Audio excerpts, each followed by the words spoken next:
Welcome, YouTubers. Week 8, NFL 2017, www.greatdanepicks.com. Libby the dog picking. Let's go back over Week 7 real quick, or whatever. A little more home games than away games. One. Again, Oakland covered by 4. You had a couple pushes, so this is the first time we've seen some pushes. I had picked Tampa Bay as a push, so I'll talk a little bit about pushes. I think when we talk about the results, Jacksonville, big win. Minnesota, 2.5 cover. Rams covered big. Saints covered less than a 6, right? Chicago big. Cleveland barely covered.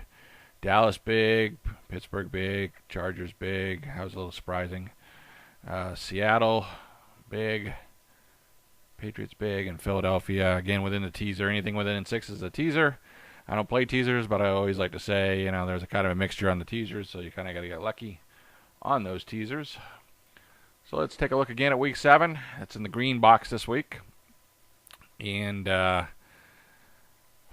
had Cleveland for 1,000 in my multiple scheme, or 1x. And that was a game of field goals with Tennessee. Caught the late end of that game, hoping like hell that Tennessee wouldn't score a touchdown, because that would be bad. But they kicked the field goal to win the game, 12-9. So Cleveland covered. Cleveland won. Good for me. So that was winning some money. Dallas just blew out San Francisco. That was never in doubt. Easy money there. And then Tampa Bay basically pushed. Tampa Bay was getting 3 away at Buffalo. I said to me that was a crazy score, but I'll play it. And pushes are always a little tricky because, in the real world at your sports book, you might not get that 3. And you might have to put your pick in at +2, +2.5. Sometimes they encourage that with, a payout. It's kind of a sucker's bet, 2.5, just like 6.5.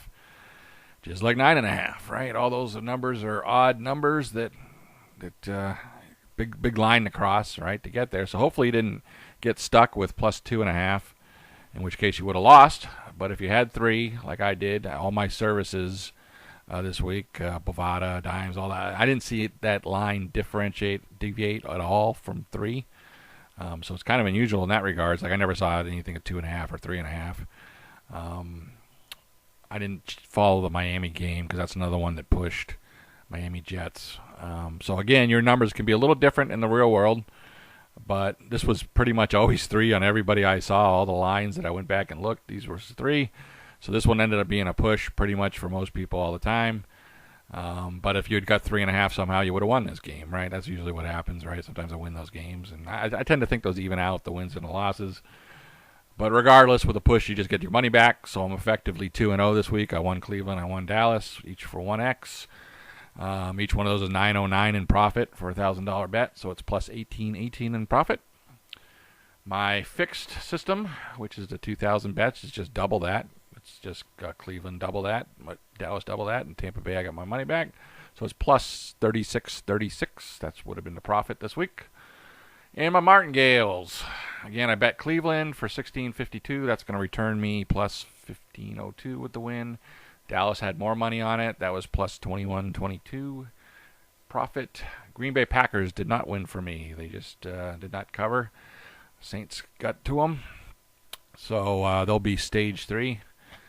I think they're off this week. So when they come back, they'll be stage 3. We'll see who they play that following week, week 9.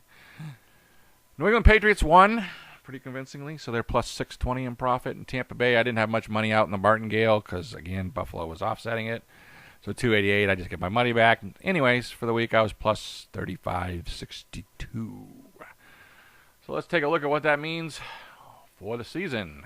For the season, this is my Martingale, 35.62 for the week. I was up $10 before that. Woo! 35.72. Almost 17.9%. My multiple scheme, I was plus 18.18, so that's plus 16.36 for the year, a little over 8%, 8.2. And my fixed 2,000 a game was plus 36, 36.36. Sorry, that's a mouthful. Plus 32.72 for the year, or 16.4%. So again, that was my high. That's my high so far for the year on the martingales, the multiples, and the fixed, all the high. So good week. Got my high. If you like 17.9% or 8.2% or 16.4%, stop playing.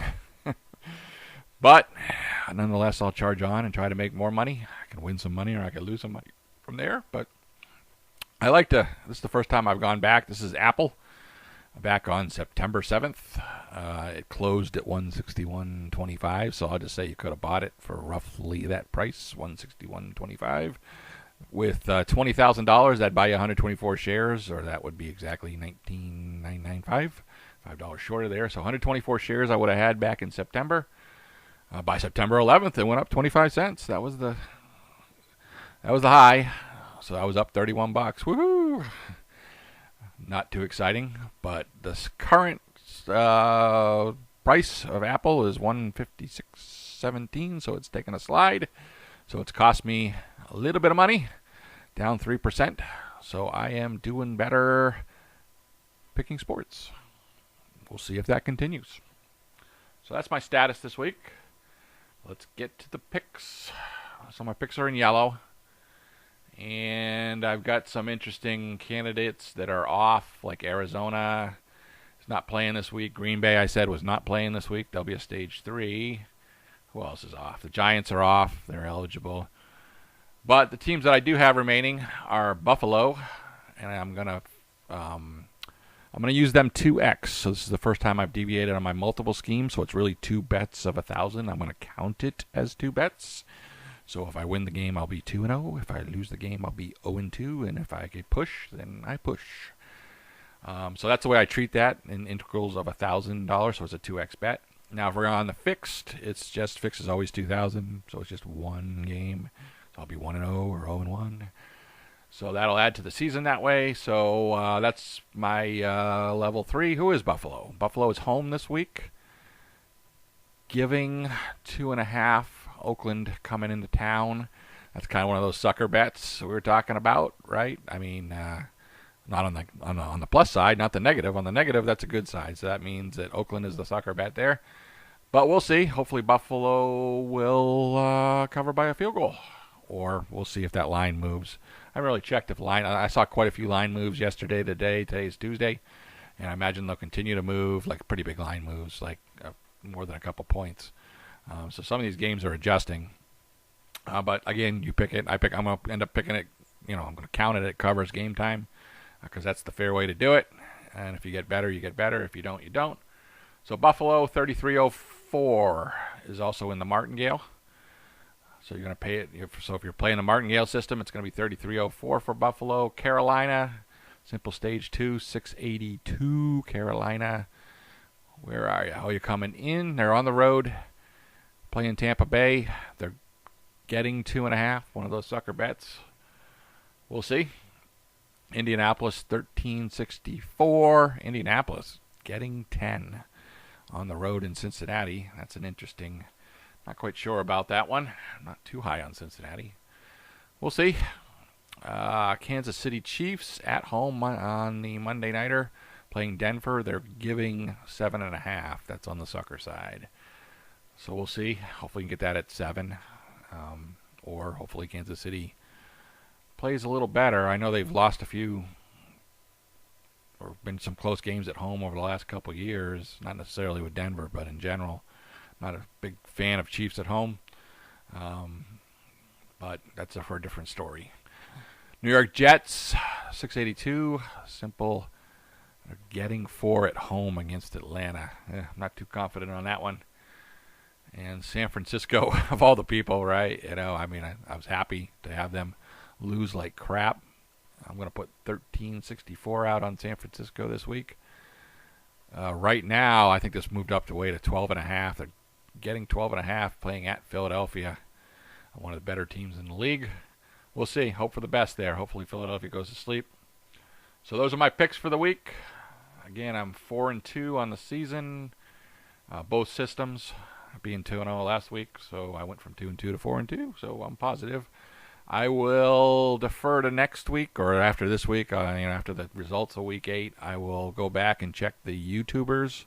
Maybe I'll do that in a separate video this time, not to make it too long, and just see how I know everybody in the YouTubers are not doing well. I happen to be 4-2, little bit of money ahead.